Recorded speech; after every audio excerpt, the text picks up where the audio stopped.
அனைவருக்கும் வணக்கம். இன்று வந்து பார்த்தோம் என்றால் சர்க்கரை வியாதி பற்றி பேசுவது.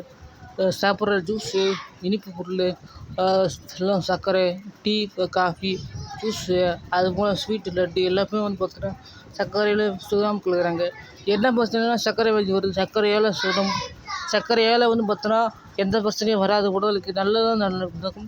சர்க்கரை வந்து பார்த்தோன்னா விலை அதிகமாக சொல்லிட்டு பாதி சுண்ணாம்பு போட்டுறாங்க. சுண்ணாம்பு கலக்கும்போது சர்க்கரை வியாதி வருது, சுழிப்பு வருது. உடலில் பல பிரச்சனை, மயக்கம் மாதிரி இதெல்லாம் சீக்கிரமாக இறப்பதற்கான காரணங்கள் அதுதான் சீக்கிரமாக வருது. அதை பாதிக்கு போய் மேட்ச் கலக்கும்போது பார்த்தீங்கன்னா சீக்கிரமாக வந்து பார்த்தோன்னா இப்போ பூஸ்ட் ஹார்லிக்ஸில் வந்து பார்த்தோன்னா அப்படி தான் போயிட்டுருக்கு. அதை பூஸ்ட் ஹார்லிக்ஸில் வந்து பார்த்தோன்னா மருந்து தான் கலக்குறாங்க. அதை கண்டுபிடிச்சது யாருன்னா யோகி பாபு, நடிகர் தமிழ் நடிகர் யோகி பாபு தான் கண்டுபிடிச்சி விமர்சிச்சுட்ருக்காரு. அது ஸ்டிங் ஓரளவுக்கு குடிக்கலாம். ஜூஸு, லட்டு, சாதாரண ஒரு சர்க்கரை, வெல்லம் எதை வந்து சாப்பிடாதீங்க. ஏன்னா கரும்பா இயற்கையை சாப்பிடுங்க. ஒரு டீ போடுற சர்க்கரை எனக்கே 400 சுகர் இருக்குது. 450 சுகர் இருக்குது. 25 வயசு தான் ஆகுது எனக்கு. அப்போ சின்ன வயசுல சர்க்கரை அதிகம் சாப்பிடுவோம்.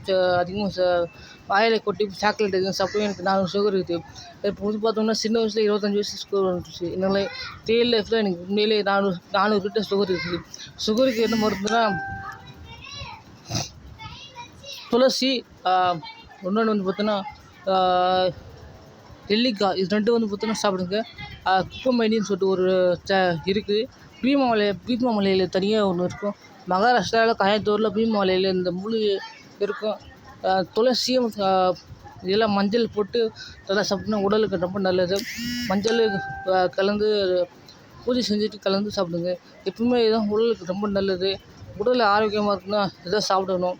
அது கண்டுபிடிச்சிட்டாரு. சின்ன வயசில் தெரியாமல் செஞ்சுட்டாரு. அதான் அவங்க அப்பா என்ன பண்ணுறாரு, கலக்கி சர்க்கரை தான் வெயிட் எடுத்து வருது, குறைக்கலாம்னு சொல்லிட்டு போட்டு தூக்கி யூஸ் பண்ண வச்சுட்டாங்க. பூஸ்ட் பிலிப்பைன்ஸ் நாட்டில் வந்து பார்த்தோன்னா கண்டுபிடிக்கிறாங்க.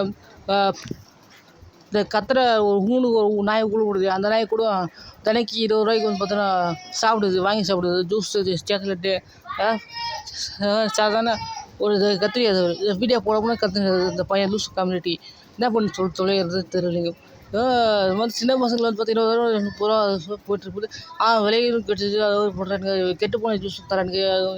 செல்ஃபோனில் நம்ம வீடியோ பார்த்துருக்கலாம். இது வந்து விஷயத்தை சாப்பிடாதீங்க. நான் ஒரு கம்ப்ளைண்ட் கொடுத்தேன் கலெக்டர் ஆஃபீஸில், போலீஸ் ஸ்டேஷனில். எவனும் எடுக்கலை. நானும் இன்னும் ஒரு 5-6 நாளில் போராட்டம் பண்ணலாம் தான் இருக்கேன். உண்மையிலே ஒரு 4 பேர் பார்த்தீங்கன்னா மற்றவங்களுக்கு வந்து சொல்லுவாங்க, இதை வச்சு செய்யாதுன்னு சொல்லிட்டு. சாதாரண டீ காஃபி குடித்தாலும் பல பிரச்சனை தான். டீ காஃபி குடிச்சு ஒரு பேக்கரியில் லட்டு வாங்கினா அந்த பேக்கரிக்காரர்களில் ஒரு சுகர் கம்பெனி மேலே தான் தப்பு. அதே மாதிரி ஜூஸ் கம்பெனி மேலே தப்பு. சர்க்கரை வாங்கினா அதை மிக்ஸ் பண்ணிடுறாங்க. அது மாதிரி தப்பு நடக்குது. கம்பெனியில் முக்கியமாக ரொம்ப தப்பு நடக்குது. சர்க்கரையில் கூட ரொம்ப தப்பு நடக்குது. அது மாதிரி தப்பு தான் நடந்துகிட்ருக்கு. அதெல்லாம் பார்த்தோன்னா நான் சொல்கிறேன். வேறு அது தடுக்க மஞ்சள், துளசி, நெல்லிக்காய், மஞ்சள் இது 3 சேர்ப்புங்க. அப்புறம் பீமாமலையில் ஒரு மூலிகை இருக்குது, குப்பைமேனின்னு சொல்லிட்டு. அந்த மூலிகை சாப்பிடணும். அந்த சாப்பிட்டா தான் சர்க்கரை வியாதிக்கு மருந்து போகும். இதுதான் உண்மையான பிபிக்கு மருந்து கண்டுபிடிச்சிச்சு. நல்லா கத்துறது பைத்தியம் முடிச்சுதாங்க. நீங்கள் சரியாக குழந்தைங்க வளங்க.